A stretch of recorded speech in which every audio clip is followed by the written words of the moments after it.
everyone. I hope you all are doing well.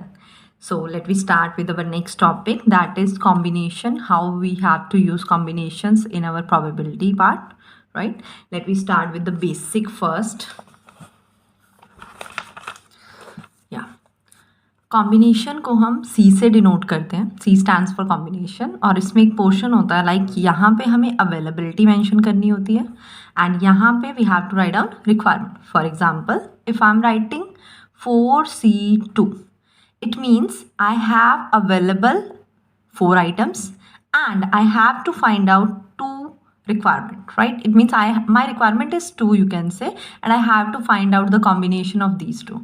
सो इसका जो major पता चलेगा आपको एग्जाम में देख के क्वेश्चन कि कैसा आएगा, वो इससे पता चलता है कि अवेलेबिलिटी गिवन होगी आपको और रिक्वायरमेंट गिवन होगी. अब मैं थोड़ा और लिबरल मीनिंग समझाती हूँ. फॉर एग्जाम्पल एक क्लास में 3 बॉयज़ हैं एंड 4 गर्ल्स हैं एंड दे आर सेइंग कि आपको आंसर बताना है. अगर मैं एक बॉय लूँ एंड 2 गर्ल्स लूँ तो आंसर बताइए कितना होगा. सो इट मीन्स ये जो पार्ट है आपको ये अवेलेबल है एंड आपकी रिक्वायरमेंट कितनी है नीचे वाले पार्ट की. So this one is called availability and the other one is requirement. तो जब भी एग्जाम में अवेलेबिलिटी और रिक्वायरमेंट दोनों गिवन होंगी at that time you have to go for C. Okay. So एक और पार्ट होता है इसका, हमारे क्वेश्चन में ना बहुत बार लिखा आता है without replacement, right? That word is very important, without replacement. तो अगर विदाउट रिप्लेसमेंट कहीं वर्ड आता है लिखा हुआ, इट मीन्स आपको सी यूज़ करना होता है. तो पहली चीज़ तो आपको ये याद करनी है, ठीक है? विदाउट रिप्लेसमेंट कहीं भी लिखा होगा you have to use C, that is mandatory. ठीक है जी. एंड कहीं पे अवेलेबिलिटी दी है, रिक्वायरमेंट दी है, तो भी आपको यही लगाना है मेथड. ओके. एक्चुअली आपका एग्ज़ाम बहुत जल्दी है, सो आपको शायद ये चीज़ें पूरी डेप्थ में समझ ना आए अभी, but we will try it later, right? But right now आपको क्या करना है, जो शॉर्टकट्स हैं मैं सिर्फ वो बता रही हूँ आपको, so that you can get good marks in your exam, right? Even when you haven't prepared your +1 +2 maths. Okay. So अगर मुझे इसका ऑप्शन बनाना पड़ेगा, आई मीन इसका जो हमारा रिक्वायर्ड प्रोबेबिलिटी आएगी वो बनानी पड़ेगी. तो कैसे बनती है? रिक्वायर्ड प्रोबेबिलिटी का मतलब है जो आपका आंसर बनेगा. रिक्वायर्ड प्रोबेबिलिटी आपको पता है, प्रोबेबिलिटी में नीचे टोटल आता है हमेशा, राइट? सो टोटल कितने हैं दोनों? 3 + 7. टोटल हमें कितने अवेलेबल है? 7, राइट? और हमारी रिक्वायरमेंट कितने की है? 3 की. टोटल अवेलेबल कितने हैं? 7. रिक्वायरमेंट कितनी है? 3 की. तो क्या आएगी मेरा नीचे? Total 7C3. कितने अवेलेबल है? 7 लोग अवेलेबल है. कोई लड़का हो लड़की हो, वी डोंट केयर. टोटल कितना है, राइट? उसमें से टोटल कितना निकालना है? 3. ओके. सो अब उसने आगे ट्रिक लगाया कि 3 में से 1 निकालना है हमने. ये ऑप्शन है हमारे पास. सो 3 में से 1 ले लो आप, राइट? मल्टीप्लाई. अब इसमें ये चीज़ याद रखनी है, यहाँ तब तक मल्टीप्लाई चलता जाएगा जब तक जितनी आपकी रिक्वायरमेंट है दैट इज़ 3, ये रिक्वायरमेंट यहाँ पे कंप्लीट नहीं हो जाती. अभी ध्यान से देखो, यहाँ पे 1 हुआ है ना और यहाँ पे 3 है, तो अभी 2 लोग और बाकी हैं. सो 2 के लिए कौन सा बनेगा हमारा? ये अगले वाला कॉम्बिनेशन. 4 में से 2 लेंगे. नाउ काउंट करो. 2 + 1, 2 + 1, राइट? 2 + 1 कितना हो गया हमारा? 3 और 3. तो अब इसके बाद भी अगर कोई ऑप्शन होगी तो यहाँ प्लस आएगा. अंडरस्टूड? सो प्लस तभी आता है जब ये वाली और ये दोनों का टोटल आपके नीचे वाले टोटल से मैच हो जाए. ठीक है. और एक और केस करते हैं इसका. जैसे अज्यूम करते हैं अवेलेबिलिटी सेम लेते हैं हम. अवेलेबिलिटी है हमारी 3 बॉयज़ की, 4 गर्ल्स की. अब रिक्वायरमेंट उसने बोला है मिनिमम या you can say at least, right? At least 1 girl and 1 boy. ठीक है. वो कहता है कम से कम एक लड़का और एक लड़की तो होना चाहिए. अब इस केस में हम कैसे करेंगे? कम से कम एक लड़का लड़की का मतलब क्या है कि एक लड़का तो होना ही चाहिए और एक लड़की भी होनी चाहिए. इससे कम नहीं जाने चाहिए दोनों में से कोई भी. बाकी जितना मर्जी ले लो. टोटल कितने सेलेक्ट करने थे हमने? 3. पिछले केस में अज्यूम कर रही हूँ 3 है. नाउ अब ध्यान से देखना इस चीज़ को. अगर मुझे एक लड़का बोला इन्होंने कि एक लड़का तो आपको सेलेक्ट करना ही पड़ेगा काम के लिए, तो एक लड़का लिया अगर हमने यहाँ पे, तो 3 कंप्लीट करने के लिए हमें क्या लेने पड़ेंगे? बाकी 2 गर्ल्स लेनी पड़ेंगी, राइट? बट ये भी तो हो सकता है एक के बजाय हम कितने लड़के ले लें? 2 लड़के ले लें. तो अगर 2 लड़के यहाँ पे गए तो यहाँ पे कितनी गर्ल्स बचेंगी? 1 गर्ल. अंडरस्टूड? तब भी टोटल 3 हो गया. तो इसका मतलब जो ऑप्शन है वो ये भी हो सकती है और ये भी हो सकती है. I am repeating again. अगर एग्जाम में आपको मेंशन आता है कि बॉयज़ कितने लेने हैं और गर्ल्स कितने लेने हैं, जैसे यहाँ पे लिखा है at least one boy at least one girl, at least one boy at least one girl का मतलब क्या है, इनसे कम नहीं होना चाहिए, एक गर्ल से कम नहीं होना चाहिए। तो जैसे इस केस में अभी वन गर्ल है तो अगले स्टेप में 0 गर्ल्स में नहीं जा सकती, राइट। और इस केस में मैं अगले 3 जा सकती थी, लेकिन यहाँ पे 0 नहीं जा सकती गर्ल्स का, क्योंकि वहाँ पे लिखा है कम से कम एक गर्ल तो होनी चाहिए। तो एक बॉय एक गर्ल मैंने फिक्स कर लिया, उसके बीच में आपको रोटेशंस करनी है कि टोटल 3 होने के लिए कितने चाहिए। जैसे मैंने यहाँ पे 1 बॉय फिक्स किया तो मेरे को 3 लोग चाहिए टोटल, उनमें से एक बॉय फिक्स हो गया, बच्चे कितने 2, तो वो यहाँ पे आ जाएगा। फिर 1 के बाद मैंने सेकेंड टर्म ली 2, अगर यहाँ पे 2 बॉयज़ हो जाएंगे, फिर यहाँ पे 1 रह जाएगा, क्योंकि टोटल तो हमें 3 ही करने हैं। अब मेरी 2 ऑप्शंस हो गए हैं रिक्वायरमेंट में, रिक्वायरमेंट 2 बन गई, या तो ये आ सकता है आंसर या ये वाला आ सकता है। तो इस केस में कैसे करेंगे, टोटल प्रोबेबिलिटी हमारी सेम 7C3, क्योंकि 7 टोटल है, उसमें से 3 सेलेक्ट करने हैं आपने। फर्स्ट पार्ट की कर रही हूँ पहले मैं, ये वाले पार्ट की, ओके। 3 अवेलेबल थे, 3 में से 1 की रिक्वायरमेंट है, राइट। सो 3C1 × 2, क्योंकि अभी कंप्लीट नहीं हुआ ना 3, तो इसलिए मल्टीप्लाई चलेगा। नेक्स्ट वाले में 4C2, राइट। 3C1 × 4C2, ये पहली ऑप्शन है। अब देखो 2 + 1 सॉरी 2 + 1 3 हो गया ना कंप्लीट, राइट।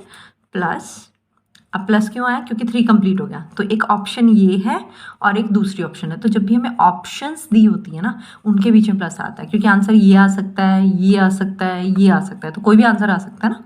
सो ऑप्शंस के बीच में क्या आता है, हमारा प्लस आता है। अब फर्स्ट और लास्ट वाला देखो, 3C2, 3 में से अगर 2 बॉयज़ आ गए तो 4 में से 1 गर्ल। अब देखो 2 + 1 3 हो गया ना कंप्लीट। तो जब तक ये चीज़ कंप्लीट नहीं होगी ना, इन दोनों का ऐड करके ये रिक्वायरमेंट पूरी नहीं होगी, तब तक मल्टीप्लाई चलाना। तो इसमें हमारे पास 2 ऑप्शन हैं, एक ये ऑप्शन है और एक ये ऑप्शन है। I hope you understood this thing, okay.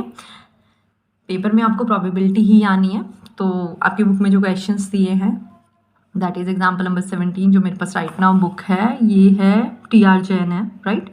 तो आप लोग देख लीजिएगा अगर आपके पास यही बुक है। तो 17th क्वेश्चन में उन्होंने प्रोबेबिलिटी नहीं पूछी है, दैट्स वाई उन्होंने ऊपर ऊपर की वैल्यूज़ बताई, बट हमें पेपर में प्रोबेबिलिटी आनी है, तो मैंने आपको पूरा ब्रीफ कर दिया। तो there is no need to do 17th question, okay. You can continue with the 18th example, okay. Now we are starting with 18th example, just read out. A bag contains 5 green and 7 red balls. 2 balls are drawn. Okay, 2 balls निकालनी है आपने. What is the probability that one is green and the other is red? Okay, let me start doing this. Okay. Bag में कितनी balls हैं हमारी? That is your example number 18. 5 green balls हैं और 7 red balls हैं, तो total होगी हमारे पास 12 बॉल्स, राइट। पेपर में ये लिखना मैंडेटरी है बेटा, total number of balls, right, that is 12, so you have to write down this, okay. And जितनी गाथा लिख सकते हो, आपको पता समझ में आ गया होगा गाथा मीन्स क्या, जितनी गाथा लिख सकते हो it would be better, but ऐसी गाथा लिखनी है कि आपने कैसे उसको सॉल्व किया है। Like I am solving this question, I have to write down the same thing in normal English, right, so that the people or the examiner who is going to check my exam would understand how I did so, right, how I did that particular question. Okay, so ये हो गया हमारा 12 total, but मैं यहाँ पे shortcut में कर रही हूँ please, I don't have enough time कि मैं पूरा लिखूँ, और आपके पास भी नहीं होगा इतना टाइम तो भी ना। टोटल कितना है 12, राइट। 2 बॉल्स निकालनी है हमने, 12C2, I hope you understood. Availability कितनी है 12, रिक्वायरमेंट कितनी है 2 की, ओके। नाउ ऊपर क्या बोल रहा है आगे वो, what is the probability that the one is green, एक बॉल ग्रीन होनी चाहिए, ओके। ग्रीन कितनी है टोटल हमारे पास 5 में से एक बॉल लेनी है हमने, आंसर क्या बनेगा 5C1, राइट ना, 5 में से 1 लेनी है। मल्टीप्लाई, क्यों मल्टीप्लाई, क्योंकि 2 कंप्लीट नहीं हुई ना अभी, राइट, 2 कंप्लीट नहीं हुई अभी इसलिए। फिर उन्होंने बोला जो सेकेंड है वो रेड होनी चाहिए, तो रेड में से ले लेते हैं 7C1, understood, so this is my answer. Okay, coming to the next question, that is our question number 19. Let me start with question 19. A pack of 52 cards, 2 cards are drawn at random. Find the probability that one is a king and the other is queen. Okay, 52 cards हैं total, 2 card निकालने हैं, total कितना हो जाएगा 52C2, ठीक है ना, 52C2। Next बोलता है find the probability one is a king, एक किंग होना चाहिए, किंग कितने होते हैं 4, राइट ना, तो 4 में से एक लेना है, यानी क्या बनेगा 4C1। जब मैं बोल रही हूँ आप उसको इमेजिन करो, बिकॉज जितना आप इमेजिन करेंगे आपके दिमाग में वो चीज़ स्टोर हो जाएगी एज इट इज़। जैसे मैं बोल रही हूँ ना, आपको शीट नज़र आएगी एक दिमाग में और उसमें स्टोर हो रहा होगा, वो लिखा जा रहा होगा वर्डिंग। ऐसे इमेजिन करोगे it would be better for you, because sometimes it happens that you are scanning those things, and after that when you will perform in your exam you will get those things exactly as it is, like a scanned copy, right? And that thing I heard from many of my students, and that is the best thing, that you can understand the concept very clearly. Okay, so king कितने होते हैं हमारे पास? 4 king होते हैं, तो 4 में से एक लेना है, तो आंसर क्या बनेगा? 4C1, right? फिर क्योंकि हमें तो 2 चाहिए टोटल, अभी तो कंप्लीट हुए नहीं 2, है ना, 1 हुआ है, तो मल्टीप्लाई का साइन आएगा, right? Next other is queen. Queen कितनी होती हैं? 4, then again 4C1। So what is my answer? That is 52C2, क्योंकि 52 में से 2 कार्ड्स निकालने हैं। 4 किंग है हमारे, 4C1 इंटू 4 क्वीन है, 4C1, और 1 और 1 2 हो गया कंप्लीट। अब आगे अगर ऑप्शन होती तो प्लस आता। Understood? Okay, now we are doing one more question, and after this question we will start with combination DPT, right? Next question is example 20. Okay, I'll do this question by my own, don't worry. So just read out the question right now. A bag contains 9 red balls, 7 white balls, 4 green balls. 3 balls are drawn at random without replacement. Now, question पूरा पढ़ा हमने ऊपर से, कुछ समझ नहीं आया कि क्वेश्चन में कौन सा मेथड लगाना है, but when he mentioned without replacement, तो हमें पता है विदाउट रिप्लेसमेंट में सी यूज होता है, and that is mandatory, so you need to cram this thing. रट्टा मार लो, सीधी सी बात, ठीक है? विदाउट रिप्लेसमेंट जहां भी आएगा सी अप्लाई होगा ही होगा। Let we start. 1 ball of each colour. के पहले मैं इसको थोड़ा ब्रीफ कर लूँ अपनी शीट पे। ओके, क्या कह रहा है क्वेश्चन? क्वेश्चन कह रहा है 9 रेड बॉल्स हैं आपके पास, 7 वाइट बॉल्स हैं, that's my example 20. Okay, if you don't have book of this type, I can't say that you will purchase that, but do one thing. When I was reading the book, take a screenshot for that, right? At that time you can understand with the question. If you don't, then just write with me and you would be able to understand that. And one more thing, for the next lecture we will start with DPT questions, right? I'll try to upload the videos as soon as possible. Be sure you must have DPT. What is DPT? Some of the students might be don't aware about this thing. So that is a very simple thing. DPT is called 10 years questions, 10 or 15 years question back. So आप में से जिसको भी पता है DPT का, उन्होंने तो परचेज कर ही लिया होगा, but this DPT is mandatory, right? Mandatory इसलिए बच्चे, इसमें 15 ईयर्स तक के बैक के क्वेश्चंस होते हैं, एंड मेरे पास तो शायद आपको 20 ईयर्स तक के मिल जाएं।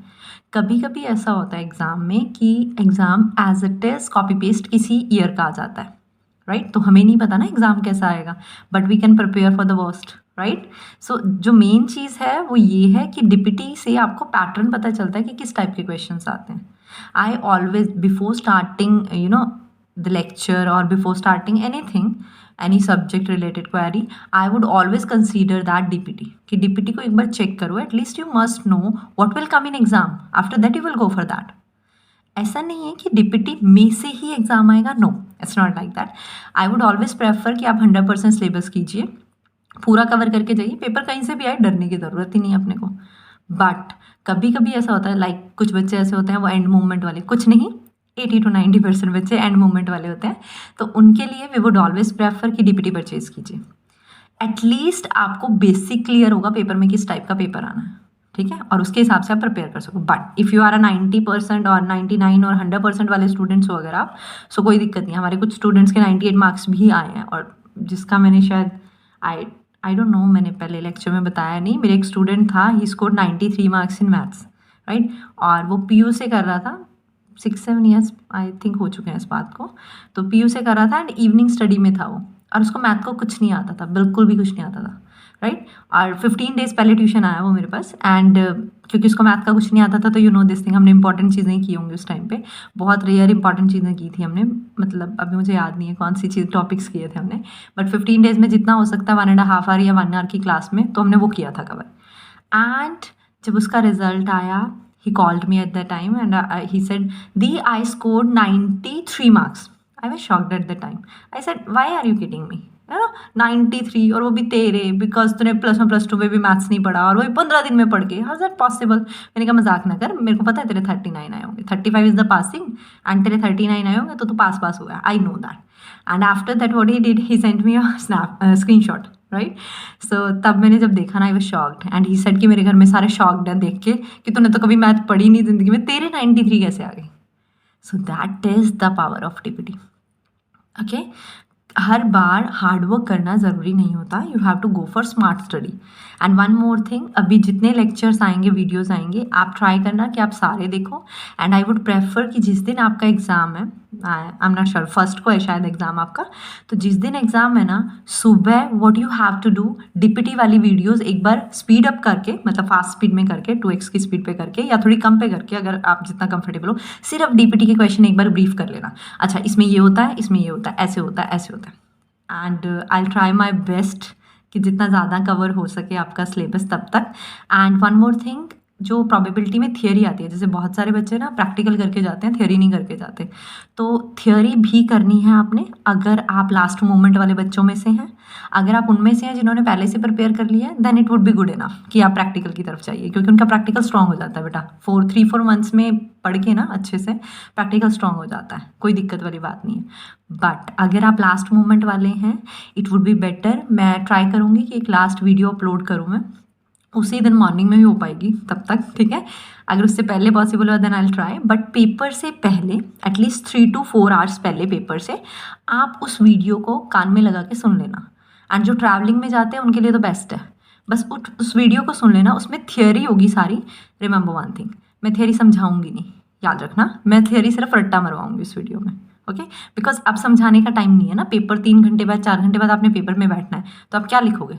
सो ये सिर्फ वो होती है शॉर्ट मेमोरी टेक्निक्स, ठीक है. इसमें सिर्फ आपको रट्टा में आ जाएगा, आपको सिर्फ क्या करना है, सिर्फ वीडियो कान में लगानी है, मतलब वीडियो ऑन करनी है, आई मीन टू से, और कान में अपने जो भी ईयरफोन्स वगैरह आपके वो लगाने हैं, और जो बोला जाएगा वीडियो में आपको साथ में रिपीट करते जाना है. That's it.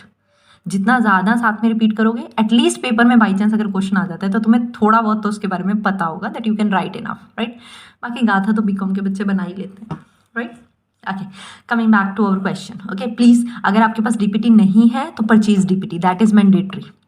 Okay, I will try to bring the questions as well, अगर मेरे को पॉसिबल हुआ तो मैं स्क्रीनशॉट भेज दूंगी, but otherwise it would be better कि आपके पास अपनी खुद की डीपीटी होनी चाहिए.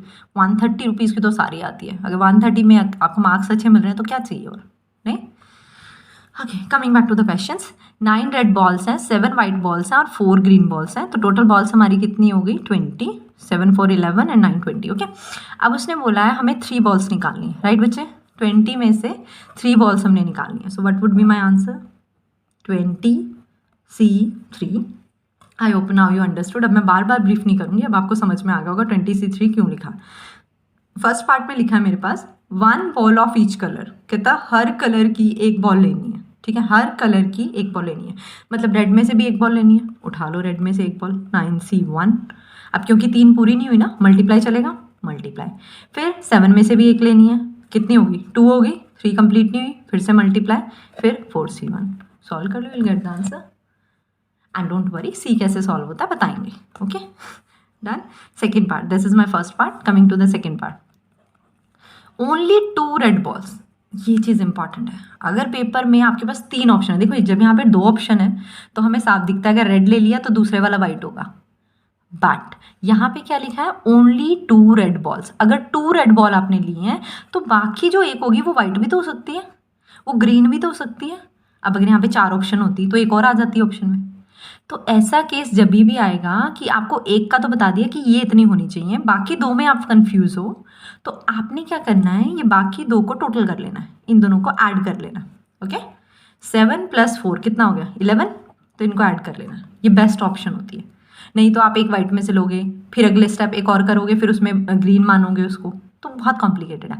तो बस ये करना है कि अगर कुछ, जैसे यहाँ पे मैं करके दिखाती हूँ आप एक बार, 20C3 है, राइट. इसमें से उन्होंने बोला 2 रेड होनी चाहिए, तो हमने लिखा है 9C2, राइट. अब यहाँ पे पूरे होने में एक बॉल रिमेनिंग है. अब वो एक बॉल वाइट भी हो सकती है, वो एक बॉल ग्रीन भी हो सकती है. तो आपने क्या करना है, जितनी ऑप्शंस आपके पास है 7 और 4 दोनों में से कोई भी हो सकती है, दोनों को ऐड कर लो, कितना हो गया 11. तो 11 में से कोई भी एक बॉल ले लेंगे हम इकट्ठे, तो 2 का छापा ही खत्म। बट ये 3 वाले में होगा। बाई चांस अगर यहाँ पे ये ना होता ग्रीन, तो यहाँ पे क्या लिखा होता वाइट बॉल, तो कॉमन सेंस है ना फिर तो 2 अगर यहाँ से ले रहे हैं तो 1 वाइट में से आ जाएगी, वेरी सिंपल है ना। बट अगर यहाँ पे 2 ऑप्शन है और पेपर में आपको 2 एलिजिबल है, मतलब पेपर में 2 का लेवल आएगा ही आएगा, that is the normal thing, right. So हम क्या करेंगे इस केस में, इन दोनों को ऐड कर लेंगे, 11 आ जाएगा, 11 में से 1 ले लेंगे। And the last one, no white ball. Okay, white ball नहीं होनी चाहिए, पहले तो टोटल लिख लूँ मैं सबसे पहले 23। वाइट नहीं होनी चाहिए, वाइट नहीं होनी चाहिए तो मतलब क्या होनी चाहिए, रेड या ग्रीन में से कोई भी एक होनी चाहिए।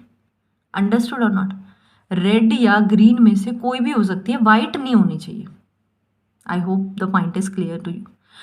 अब मुझे प्रॉब्लम ये आ रही है कि रेड, पहली रेड होगी, दूसरी वाइट होगी, सॉरी वाइट तो होगी नहीं ना, पहली रेड होगी, 2 ग्रीन में से होंगी, या 2 रेड होंगी 1 ग्रीन में से होंगी। मैं लिख के दिखाती हूँ आपको। ये भी तो हो सकता है, देखो 3 बॉल स्ट्राइक करनी है, 1 रेड हो जाए, 1 ग्रीन हो जाए, 2 ग्रीन हो जाए, राइट। 3 होगी कंप्लीट, वाइट नहीं लेनी ना। 0 रेड होगी, 3 ग्रीन होगी, फिर 2 रेड होगी, 1 ग्रीन होगी, फिर 3 रेड होगी, 0 ग्रीन होगी। ये सारी ऑप्शन है, इन सब में 3 आंसर आएगा आपका, राइट। इनमें से कोई भी ऑप्शन हो सकती है कि 1 रेड हो जाए, 2 ग्रीन हो जाए तो टोटल 3 बन गया, 0 रेड होगी, 3 ग्रीन होगी तो टोटल 3 बन गया। वाइट नहीं लेनी, बस ये है। या तो इन चारों ऑप्शंस को ऊपर लिख लो, ठीक है, या 1 में से ना होने की प्रोबेबिलिटी माइनस कर दो। मैं दोनों बता रही हूँ आपको, एक बार आप देख लेना बाकी, ठीक है। Okay, now I am writing the options. यहाँ पे ना प्लेस पे पूरा कंप्लीट आएगा नहीं, तो मैं नीचे लिख रही हूँ, ठीक है। ये वाला पार्ट मैं नीचे मेंशन कर रही हूँ। ओके बेटा, आई am writing these options. So red ball कितनी थी हमारे पास, 9C1, फर्स्ट ऑप्शन लिख रही हूँ पहले मैं, ठीक है। 9C1 into, next